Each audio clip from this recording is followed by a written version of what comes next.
हजारों साल पहले की बात है। प्रतापनगर के राज्य पर राजा प्रताप सिंह का राज हुआ करता था। राजा प्रताप सिंह एक बहुत ही न्यायप्रिय और बुद्धिमान राजा थे। वे अपनी प्रजा के लिए बहुत ही भलाई के कार्य करते थे, जैसे रास्ते बनवाना, राहगीरों के लिए सराय बनवाना, पानी की व्यवस्था करना आदि। वे अपने दरबार में आने वाले किसी भी फरियादी को खाली हाथ नहीं जाने देते थे। वे हमेशा इस तरह के फैसले लेते जिससे कि उसकी प्रजा हमेशा खुशहाल रहे। उनके दरबार में कई विद्वान और अक्लमंद मंत्री थे। राजा प्रताप सिंह की पत्नी, जिनका नाम सुलोचना था, वे एक बहुत ही धार्मिक विचारों वाली सरल स्वभाव की महिला थी। उनकी एक पुत्री थी जिसका नाम भानुमति था। राजा रानी ने अपनी बेटी को बहुत ही लाड प्यार से पाल पोस कर बड़ा किया था। भानुमति देखने में बहुत ही सुंदर होने के साथ साथ बहुत बुद्धिमान भी थी। उसे वेद शास्त्रों का ज्ञान था और वे युद्ध कला में भी निपुण थी। राजकुमारी भानुमति अक्सर अपनी सखियों के साथ जंगल में भ्रमण के लिए जाया करती थी। अब क्योंकि वह जवान हो चुकी थी, इसलिए राजा रानी को उसके विवाह की चिंता सताने लगी थी और वे राजकुमारी के लिए उचित वर की तलाश कर रहे थे। राजकुमारी भानुमति के लिए कई राज्यों से अनेक राजाओं के रिश्ते आ रहे थे, लेकिन राजा प्रताप सिंह को अपनी बेटी के लिए कोई भी योग्य वर नहीं मिल पा रहा था। एक दिन राजकुमारी भानुमति अपनी कुछ सहेलियों के साथ पवित्र चंदन वृक्ष के सरोवर में स्नान कर रही थी कि तभी अचानक तेज हवाएं चलने लगी और वृक्ष की दो आंखें खुल गई और उस वृक्ष ने क्रोधित होते हुए कहा, अरे ना समझ, क्या तुम्हें जरा भी समझ नहीं है? यह पवित्र चंदन वृक्ष का पवित्र सरोवर है। इसी में तुम निर्वस्त्र होकर नहा रही हो। जाओ, मैं तुम्हें श्राप देता हूँ। जिस सुंदरता का तुम्हें इतना घमंड है, वह सुंदरता तुम्हारा साथ छोड़ देगी और तुम्हारा शरीर गंभीर रोगों से ग्रसित हो जाएगा। इतना कहकर पवित्र चंदन वृक्ष वहाँ से गायब हो जाता है। यह सुनकर राजकुमारी भानुमति के चेहरे का रंग उड़ गया। वे सोचने लगी, क्या सचमुच इस चंदन वृक्ष की कही हुई बात सच हो जाएगी? और वह इस तरह के विचार लिए हुए वापस महल में पहुँच गई। महल पहुंचकर उसने ये सारी घटना अपने माता पिता को कह सुनाई। राजकुमारी भानुमति को परेशान देखकर राजा ने कहा, बेटी, तुम्हें परेशान होने की कोई आवश्यकता नहीं है।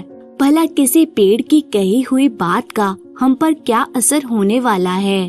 अगले दिन सुबह राजकुमारी अपने बिस्तर से उठने की कोशिश करने लगी, लेकिन वे उठ नहीं पा रही थी। उसे ऐसा लग रहा था मानो उसके शरीर में भयानक पीड़ा हो रही है और पूरा शरीर जैसे बेजान हुए जा रहा है। अपनी बेटी की ऐसी हालत देखकर राजा प्रताप सिंह को बहुत चिंता होने लगी। राजकुमारी भानुमति का इलाज करने के लिए देश विदेश से वैद्य आए, लेकिन कोई भी इस गंभीर रोग का इलाज नहीं कर पाया। राजा चिंतित होते हुए वैद्य जी से बोले, हे वैद्यराज, ये कैसी बीमारी है? दिनों दिन बढ़ती ही जा रही है। क्या इसका कोई इलाज है आपके पास? वैद्य जी ने कहा, महाराज, मैंने पूरी ताकत लगा दी है। जितनी भी दवा है मैं सबका उपयोग कर चुका हूँ, पर राजकुमारी की तबीयत में कोई सुधार नहीं हो पा रहा। तभी राजकुमारी भानुमति कहती है, पिताजी, अब जिद छोड़ भी दीजिए, मुझे भी औरों की तरह जंगल में छोड़ आइए। बेटी भानुमति, तुम ये कैसी बातें कर रही हो? तुम चिंता मत करो बेटी, हम कोई न कोई उपाय जरूर खोज लेंगे। श्राप का प्रकोप बढ़ता जा रहा था। राजकुमारी के साथ राज्य के कई अन्य लोगों को भी संक्रमण फैलने लगा था। लोगों के शरीर में काले धब्बे हो जाते हैं, जो बहुत ही दर्दनाक होता है। यह बीमारी पूरे राज्य में न फैल जाए, यही सोचकर कई ग्रसित लोगों को जंगल में ले जाकर छोड़ दिया जाता है।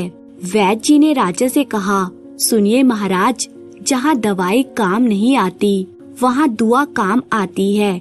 इसलिए मेरी मानिए, आप किसी साधु महात्मा से मिलिए, वही इस बीमारी का इलाज बता सकते हैं। इसके बाद राजा घोड़े पर सवार होकर एक साधु महाराज के आश्रम की ओर निकल गए और उनके आश्रम में पहुंचकर कहने लगे, हे महान तपस्वी, आप मेरा प्रणाम स्वीकार कीजिए।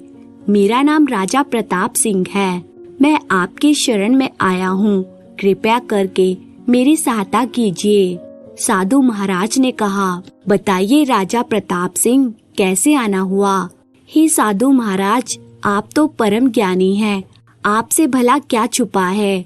और फिर राजा ने साधु महाराज को सारी बात बताने के बाद पूछा, साधु महाराज, मुझे कोई ऐसा उपाय बताइए जिससे कि मेरी बेटी इस रोग से मुक्त हो सके। साधु ने कहा, राजन, हर समस्या का समाधान है, हर रोग का इलाज है। उसके बाद साधु ने अपनी आंखें बंद की और ध्यान लगाया। कुछ देर ध्यान लगाने के बाद साधु महाराज कहने लगे, सुनो राजन, जहाँ तक मेरी दृष्टि जा रही है, मैं देख रहा हूँ कि रहस्यों का जंगल है, गुफा की शक्ति खड़ी है। अंधेरी दुनिया में बेजुबान उसी की चाल से होगी तेरी पुत्री की मुक्ति। राजा बोले, मैं समझा नहीं साधु महाराज, आप कहना क्या चाहते हैं? साधु ने कहा, महाराज, यह श्राप कोई साधारण श्राप नहीं है। इससे मुक्ति पाना बड़ा ही कठिन है। पवित्र चंदन वृक्ष का श्राप है। जहाँ तक मेरी दृष्टि जा रही है, यहाँ से सैकड़ों मील दूर एक घने जंगल में वह वृक्ष चला गया है। उसी वृक्ष की छाल से ही इस श्राप से मुक्ति संभव है। राजा बोले, साधु महाराज, चाहे कुछ भी हो, मैं उस वृक्ष की छाल को लाकर ही रहूंगा। साधु ने कहा, नहीं महाराज, उसे कोई भी व्यक्ति नहीं ला सकता, कोई खास व्यक्ति ही ला सकता है। वो पवित्र चंदन वृक्ष है, सबकी नजर में नहीं दिखेगा। राजा बोले, हे साधु महाराज, कृपया आप मुझे बताइए, उसे कौन ला सकता है? किसकी नजर में वह दिव्य वृक्ष दिखाई देगा? साधु ने कहा, जिसने कभी दुनिया नहीं देखी हो, उसी की नजर में वह वृक्ष दिखेगा।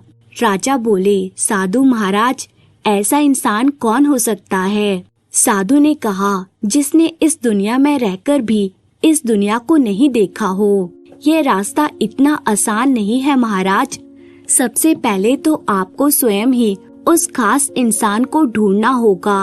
उसके बाद उस इंसान के जरिए उस पवित्र चंदन वृक्ष की छाल को लाया जा सकता है।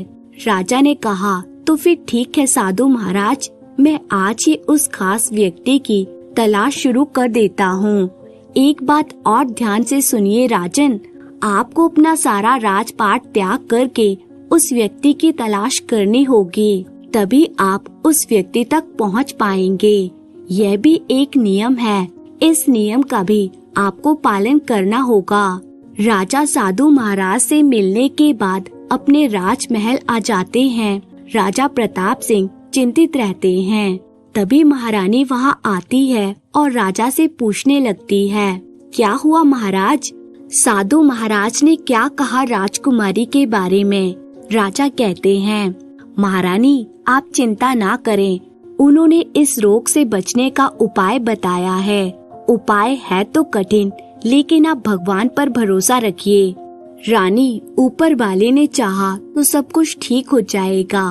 और फिर राजा अपना वेश बदलकर अपने राज्य में ऐसे इंसान की खोज में निकल पड़ता है जिसने कभी दुनिया नहीं देखी हो।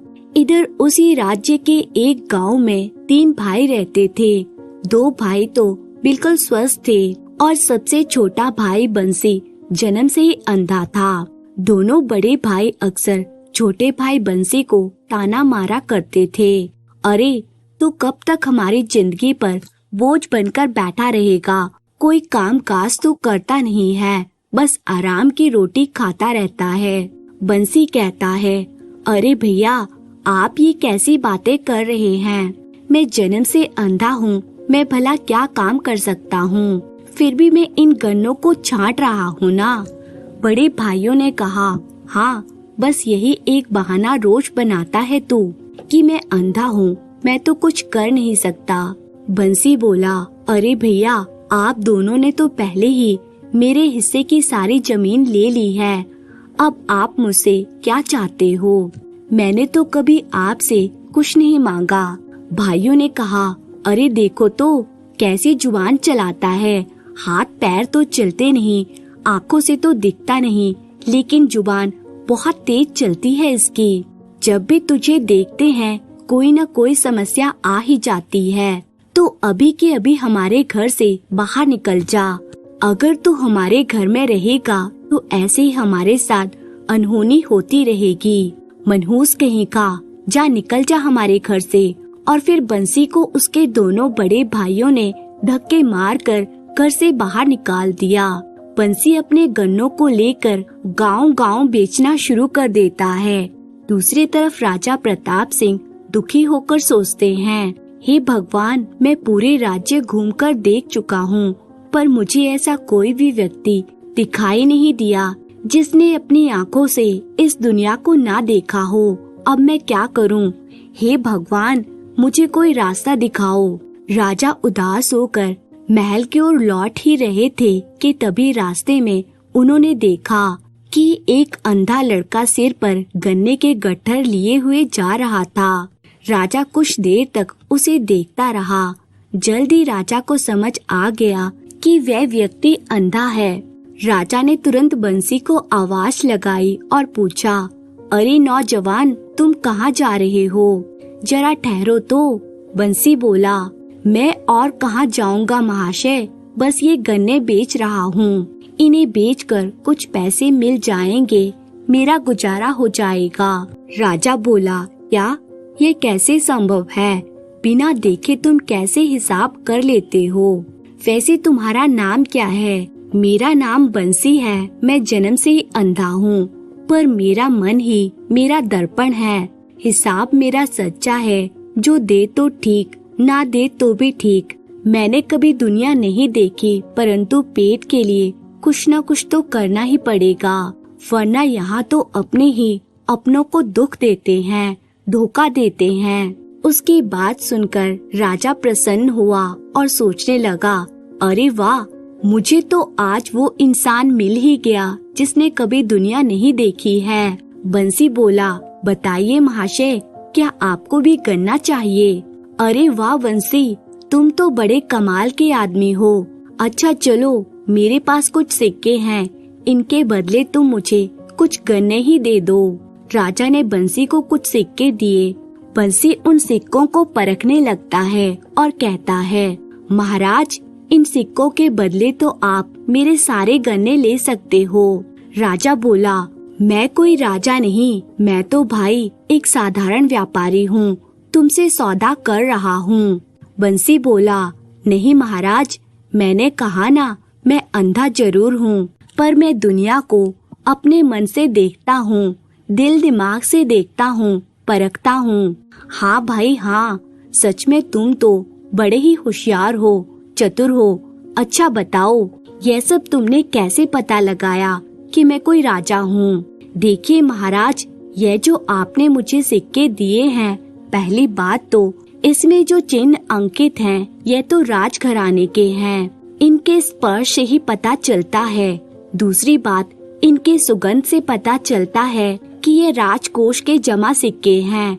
तीसरी बात, इन सिक्कों के वजन और खनक से यह पता चलता है कि यह कोई साधारण धातु से बने नहीं हैं, यह तो सोने के सिक्के हैं। चौथी बात, इस राज्य में घोड़े से चलने का अधिकार सिर्फ राजघराने के लोगों के पास ही है। आप जब मेरे साथ बात कर रहे थे, उस समय घोड़े के चलने की आवाज आ रही थी। इससे पता चलता है कि आप कोई राजा होंगे। मान गया बंसी, वाकई तुम बहुत होशियार हो। इस तरह बंसी ने राजा को अपने सारे गन्ने बेच दिए। तभी राजा ने बंसी से कहा, बंसी, आज मैं तुमसे एक विनती करता हूँ। भले मैं इस राज्य का राजा हूँ, लेकिन आज तुम्हारे आगे मैं झोली फैलाकर भीख मांग रहा हूँ। बंसी बोला, आप इस राज्य के राजा हैं, आपने इस राज्य के लोगों के लिए बहुत अच्छे अच्छे काम किए हैं, आपका बहुत नाम है। राजा बोले, लेकिन ये नाम किस काम का जब राज्य ही नहीं रहेगा। नहीं महाराज नहीं, आप ये कैसी बातें कर रहे हैं। क्या हुआ महाराज, राज्य में सब ठीक तो है ना? सब ठीक नहीं है बंसी, इसीलिए तुम्हारे आगे भीख मांग रहा हूँ। क्या तुम मेरा एक काम करोगे? बंसी बोला, बताइए महाराज, मुझे क्या करना होगा। देखो बंसी, इसके बारे में ज्यादा कुछ मुझे भी जानकारी नहीं है, यह तो साधु महाराज ही बता सकते हैं। बंसी ने राजा की बात मान ली। राज्य की भलाई करने के लिए बंसी और राजा दोनों साधु महाराज जी के आश्रम पहुंच जाते हैं। बंसी साधु महाराज को प्रणाम करता है और पूछता है, साधु महात्मा बताइए मुझे यहाँ क्यों लाया गया है। साधु ने कहा, सुनो युवक, इस राज्य में एक श्राप ने पैर पसार लिए हैं। कई लोग इससे ग्रसित हैं। अगर इस श्राप से इस राज्य को कोई बचा सकता है तो वह तुम ही हो। तुम ही इस राज्य को बचा सकते हो। वैसे क्या नाम है तुम्हारा? मेरा नाम बंसी है। साधु महाराज बताइए, इस राज्य को बचाने के लिए मुझे क्या करना होगा? तो सुनो बंसी बेटा, तुम्हें एक घने जंगल में जाना होगा। वह एक रहस्यमय जंगल है। वहाँ एक गुफा है। गुफा की रक्षा एक खतरनाक मायावी जीव करता है। उसी गुफा के अंदर मिलेगा पवित्र चंदन वृक्ष। तुम्हें उसी पवित्र चंदन वृक्ष की छाल को लाना होगा। उसी से इस श्राप का इलाज किया जा सकता है। राजकुमारी और राज्य के लोगों को श्राप से मुक्त किया जा सकता है। बंसी बोला, ठीक है साधु महाराज, मैं उस पवित्र चंदन वृक्ष की छाल को लाने के लिए तैयार हूँ। लेकिन साधु महाराज, मैं तो एक अंधा व्यक्ति हूँ, तो मैं उस जंगल तक कैसे पहुँच पाऊंगा? उस खतरनाक जीव से मैं कैसे लड़ूंगा? राजा ने कहा, वहाँ तक पहुँचने की चिंता करने की जरूरत नहीं है बंसी। यह मेरा घोड़ा बहुत ही समझदार है, चालाक है। चालक के मन को ही समझकर उसे उसकी मंजिल तक पहुँचा देता है। इसलिए तुम इस घोड़े पर सवार हो जाओ, ये तुम्हें वहाँ तक ले जाएगा। साधु ने कहा, एक बात का ध्यान रखना बंसी, कि जब तुम्हारा सामना उस गुफा के रक्षक खतरनाक जीव से होगा, तब तुम्हें ये मंत्र कहना होगा। और फिर साधु महाराज बंसी के कान में वो गुप्त मंत्र कहते हैं जो गुफा में प्रवेश से पहले रक्षक जीव का सामना करने के लिए उपयोग किया जाएगा। अगले दिन शाही तरीके से बंसी को घोड़े पर बैठाकर विदा किया जाता है। घोड़ा बंसी को जंगल में पहुंचा देता है। बंसी जंगल में पहुंचकर सोचता है, अरे सच में साधु महाराज ने बिल्कुल सही कहा था। ये जंगल तो बहुत ही मायावी लगता है। अजीब अजीब आवाजें आ रही हैं। मुझे कैसे भी करके उस गुफा तक पहुंचना होगा। बंसी कुछ देर आगे बढ़ा ही था कि एक मायावी बेल ने बंसी और घोड़े को जकड़ लिया। अरे अरे, ये क्या नई मुसीबत है? ये किसने बांध दिया है हमें? कौन हो? क्या चाहते हो? हमें छोड़ दो। तभी एक आवाज आई, तुम इस जंगल में क्यों आए हो? क्या काम है तुम्हारा यहाँ? बंसी बोला, देखो आप जो भी हो, मैं आपको नहीं देख सकता, लेकिन मेरे मन को आप पढ़ सकते हो। हाँ, यह तो सही है, तुम तो नहीं देख सकते हो, फिर भी तुम इस जंगल में आए हो, मतलब कोई बड़ा उद्देश्य लेकर आए हो। पर यहाँ से आगे नहीं बढ़ पाओगे। मैं इस जंगल का रक्षक हूँ। हे मायावी जंगल के मायावी रक्षक, मुझे आगे जाने की आज्ञा दीजिए। इससे आगे तुम तभी बढ़ पाओगे जब तुम मेरी एक पहेली का जवाब दोगे। पहेली सुनो।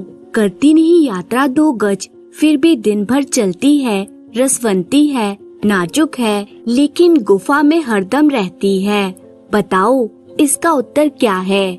बंसी बोला, इसका जवाब जीभ है, जो हमेशा मुंह के अंदर रहकर हमेशा चलती रहती है। मायावी रक्षक ने कहा, सही कहा तुमने। अच्छा बताओ, तुम्हें इस जंगल से क्या चाहिए? बंसी बोला, मैं एक दिव्य चंदन वृक्ष की तलाश में आया हूँ। ठीक है, वे तुम्हें एक पुरानी गुफा में मिलेगा, लेकिन वहाँ तक पहुँचना इतना आसान नहीं है। तुम्हें चंदन की सुगंध आ रही होगी ना? वह उस दिव्य चंदन वृक्ष की ही सुगंध है। तुम उसी सुगंध से उस गुफा तक पहुँच सकते हो। ठीक है मायावी रक्षक, तुम्हारा बहुत बहुत धन्यवाद। इस तरह बंसी मायावी रक्षक के सवाल का जवाब देकर आगे उस ओर बढ़ता है जहाँ से चंदन की खुशबू आ रही थी। उसी दिशा में बंसी और उसका घोड़ा आगे बढ़ते चले गए। कुछ देर के सफर के बाद दोनों आखिर उस गुफा तक पहुँच जाते हैं और घोड़ा वहीं रुक जाता है। अरे, ये घोड़ा रुक क्यों गया? हाँ, लगता है हम उस गुफा तक पहुँच गए हैं और मुझे खुशबू के साथ साथ किसी जानवर की गंध भी आ रही है। लगता है यहाँ आसपास कोई बड़ा खतरनाक जीव होगा। याद आया, साधु महाराज ने कहा था कि कोई जीव उस गुफा की रक्षा करता है। हाँ, ये वही जीव होगा, पर ये कौन सा जीव हो सकता है? इसके गुर्राने से तो लगता है ये कोई भालू होगा। हाँ, ये भालू ही है। अब मैं क्या करूं? अरे हाँ, याद आया, साधु महाराज ने इसका गुप्त मंत्र भी बताया है और मुझे वो मंत्र बोलना होगा। बंसी ने तुरंत मंत्र बोलना शुरू किया। बिन बुलाए आया हूँ, हे मायावी शक्ति, गलती को क्षमा करो, सुन ले मेरी विनती। गुफा के मध्य विराजित सुगंधित चंदन उसे लेने आया हूँ। नाम है मेरा बंसी, अंदर जाने दे मुझे, हे मायावी शक्ति। उसी की छाल से ही होगी जनमानस की मुक्ति। बंसी की इतना कहने पर मायावी भालू गुफा के दरवाजे से गायब हो जाता है। उसके बाद राजा का चतुर घोड़ा बंसी को गुफा के अंदर ले गया। गुफा में पहुंचकर बंसी कहता है, सच में यह गुफा तो बहुत मायावी लगती है। उस वृक्ष की सुगंध पूरी गुफा में फैली हुई है। मुझे कैसे भी करके उस चंदन वृक्ष के पास तक जाना होगा। अरे भाई घोड़े, मुझे उस चंदन वृक्ष के पास तक ले चलो जहाँ से यह सुगंध आ रही है। फिर घोड़ा उस चंदन के वृक्ष तक बंसी को पहुँचा देता है।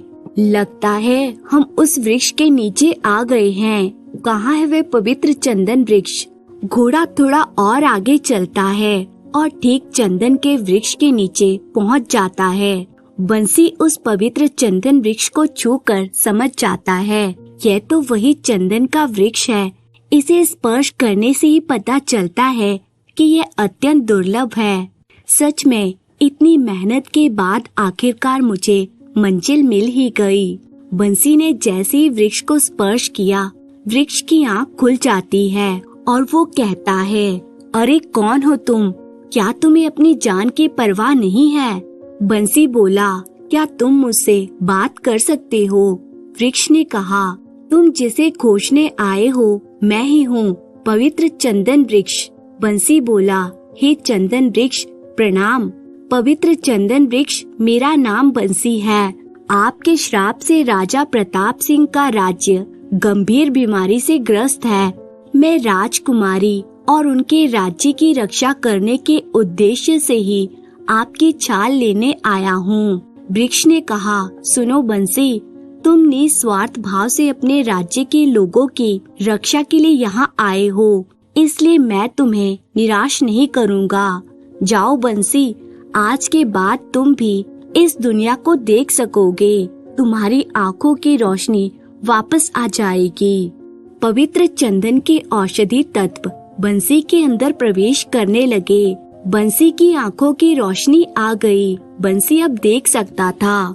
बंसी बहुत खुश होकर कहता है, हे भगवान, मैं आपका धन्यवाद कैसे करूं? बरसों से इच्छा थी कि मेरी आँखों की रोशनी आ जाए। बरसों से यही शिकायत थी कि तूने मुझे अंधा क्यों बनाया। लेकिन मुझे अंधा बनाने के पीछे का उद्देश्य कुछ और ही था।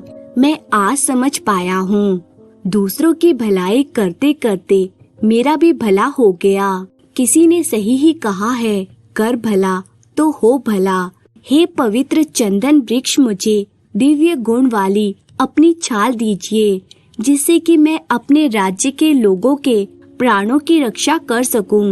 वृक्ष ने अपनी जादुई छाल देते हुए कहा, बंसी, ये लो मेरे वृक्ष की जादुई छाल, इससे राजकुमारी श्राप मुक्त हो जाएगी और अन्य लोग भी स्वस्थ हो जाएंगे। बंसी कहता है, आपका बहुत बहुत धन्यवाद चंदन वृक्ष जी। अब मुझे छाल को लेकर जल्द से जल्द राज्य की ओर लौटना चाहिए। बंसी वृक्ष की छाल को एक बड़ी सी गठरी में बांधकर घोड़े पर लादकर गुफा से बाहर निकल जाता है और अपने राज्य की ओर बढ़ने लगता है। इधर राजा प्रताप सिंह चिंतित होते हैं कि अभी तक बंसी लौटा क्यों नहीं। तभी एक सैनिक आता है और राजा से कहता है, महाराज की जय हो। महाराज, पवित्र चंदन वृक्ष की छाल लेकर बंसी राजमहल पधार चुके हैं। महाराज सैनिक के मुंह से ये बात सुनकर बहुत खुश हो जाते हैं। राजा के साथ साथ सभी लोग राजमहल के द्वार पर आ जाते हैं और बंसी का जोरदार स्वागत करते हैं। राजवैद्य के द्वारा उस छाल को तरल बनाया जाता है और कुछ बूंदे राजकुमारी को पिलाई जाती हैं। राजकुमारी की तबीयत में एकाएक सुधार आने लगता है। राजकुमारी पहले की तरह युवा व सुंदर हो जाती है। साथ ही साथ वे औषधि राज्य के सभी प्रभावित लोगों को भी पिलाई जाती है और सभी लोग ठीक हो जाते हैं। इस तरह से पूरे राज्य में बंसी की प्रशंसा होने लगती है। बंसी का मान सम्मान बढ़ जाता है। राजा खुश होकर बंसी से कहता है, बंसी, तुम्हारा बहुत बहुत धन्यवाद। तुम्हारा मुझ पर बहुत बड़ा उपकार रहा है। बंसी बोला, नहीं महाराज, इस राज्य में मैं भी रहता हूँ। अपने राज्य के लोगों की रक्षा करना मेरा भी फर्ज बनता है। मैंने जो किया है अपने राज्य की भलाई के लिए किया है। महाराज, किसी ने सच ही कहा है, भला करो तो भला ही होगा। मैं लोगों की भलाई के लिए गया था और देखिए मेरी आंखों की रोशनी आ गई। अब मैं भी इस दुनिया को देख सकता हूँ। राजा बोला, हाँ बंसी, यह बात तो सच है। अच्छा सुनो बंसी, मैंने वचन अनुसार पहले ही राजपाट को त्याग दिया था। अब मैं इस राज्य का राजा नहीं हूँ। बंसी बोला, ये आप क्या बोल रहे हैं महाराज, ऐसा नहीं हो सकता।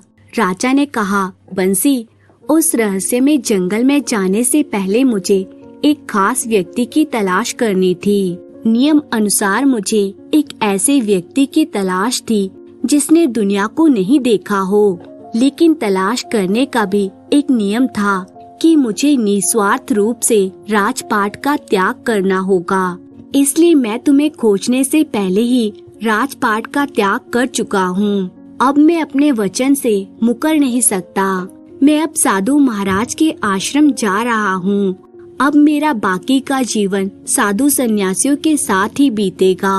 और आज मैं एक घोषणा करने जा रहा हूँ। सब लोग ध्यान से सुनो। मैं अपनी सुपुत्री राजकुमारी भानुमति का विवाह बंसी के साथ करने की घोषणा करता हूँ। साथ ही साथ इस राज्य का राजा भी बंसी ही होगा। और इस तरह राजकुमारी और बंसी का विवाह धूमधाम से संपन्न हो जाता है। राजा ने बंसी को राजगद्दी सौंपकर एक सन्यासी का वेश धारण कर लिया। राजा और रानी साधु महाराज के आश्रम में रहने लगे। इस तरह बंसी और राजकुमारी भानुमति की जिंदगी आगे बढ़ती चली गई और उस राज्य के लोग हंसी खुशी अपना जीवन जीने लगे। जब बंसी के भाइयों को बंसी के बारे में पता चला तो वे बंसी के पास आए और कहने लगे, हम अपने किए पर बहुत शर्मिंदा है महाराज, हमें माफ कर दीजिए। हम आपके आगे हाथ जोड़ते हैं, माफी मांगते हैं, हमें माफ कर दीजिए। बंसी बोला, अरे नहीं भैया, आप ये कैसी बातें कर रहे हैं। मैं आपका छोटा भाई बंसी था और बंसी ही रहूंगा। भाई ने पूछा, बंसी, हमने तुम्हें घर से बाहर निकाल दिया था, अब क्या तुम हमें राज्य से बाहर निकाल दोगे? नहीं भैया नहीं, मैं ऐसा कभी नहीं करूँगा। अगर उस दिन आप मुझे घर से बाहर नहीं निकालते तो शायद आज भी मैं एक अंधा बनकर ही रह जाता। जो होता है अच्छे के लिए ही होता है। इस तरह बंसी ने अपने दोनों भाइयों को माफ कर दिया। इसके साथ ही बंसी ने अपने राज्य के लोगों के लिए जन कल्याण के कार्यों को करना शुरू कर दिया, जिससे कि लोगों को रोजगार तो मिला, साथ ही साथ उनकी फसल का भी उत्पादन बढ़ने लगा। दोस्तों, आज की कहानी यही समाप्त होती है। उम्मीद है आपको ये कहानी पसंद आई होगी। तो कहानी अगर आपको पसंद आई है तो इसे लाइक कीजिए और इसी तरह की कहानियाँ देखने के लिए दिव्या सागर स्टोरीज को सब्सक्राइब कर लीजिए। आपका बहुत बहुत धन्यवाद।